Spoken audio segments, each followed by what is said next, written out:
By the way, you can see Aquila next Wednesday on CBBC One. Anyway, not to worry, but now we've got another screening of yesterday's Blue Peter.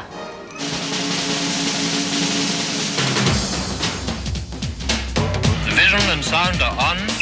The station goes on the air. There are an awful lot of people working on Blue Peter. Actually, it's quite a skill to push the camera around and get a good picture at the same time. The back two then get hold of it at the back and pull down. And we're quite high. And the sound is picked up by one of the microphone booms here. Now it's time at 5 to 5, Blue Peter. Coming up, the story of television, past, present and future. Bart Simpson, or at least his voice, joins us live in the studio. Yo! And Lucy takes her first trip on a train. Hello! Yes, this is the BBC coming to you live from the Television Centre in London.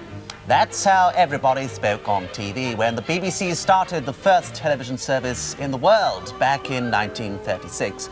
And this is what they would have worn. Indeed it is. And on this tape is the earliest existing BBC TV footage. It has only just been rediscovered. But before we show it, we want to take you back to a time when there were so few television sets in the shops that many people ended up building their own. And the closest most children could get to a television was a tin one like this. It was once the coolest toy you could own. Very cool. Now, television is an invention that has changed the way that people live. Around the world, hundreds of millions of people watch TV every day. In fact, you're one of several million watching me and the rest of the crew right now. Television in Britain was pioneered by a guy called John Logie Baird, and this is the machine that produced the first pictures, his 1928 televisor.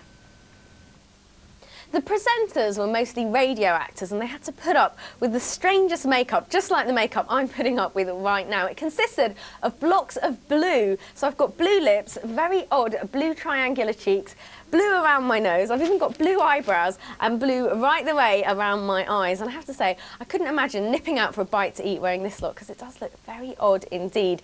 They used blue because it was the only colour that would show up, and it was used to accentuate their features so that the actors' faces could actually be seen on the screen.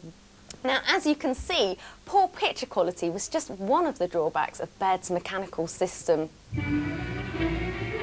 It was soon overtaken by an electronic system which was used by the BBC when they set up their first television studio at Alexandra Palace in London in 1936. In the 1930s, most people listened to the radio. Television was treated as a bit of a joke, an invention people thought would never catch on. But the BBC was determined to make it work. Oh, hello. At Alexandra Palace, the studios were little more than big barns with a cloth hung at the back. And all the crew, here they are, wore brown or white coats depending on their job. And there were just 2 or 3 cameras, like this one, which is now a priceless antique. And collectors all around the world are willing to pay millions for this genuine model. On November the 2nd, 1936, the very first regular high-definition television service in the world began broadcasting to a tiny audience. This is direct television from the studios at the Alexandra Palace. BBC Television. This is the switchboard of Picture Page, a topical magazine introducing visitors, types and personalities. Until recently, this film was all that existed to give us an idea of early television. Now, we're going to show you the earliest existing recording of a BBC programme. It's only just been discovered and hasn't been broadcast for over 60 years. Now, although it's very bad quality and there's no sound at all, it is a unique glimpse into the birth of television. Incredibly, it was picked up and recorded in New York in 1938, but it was only found again recently after a lot of very clever detective work.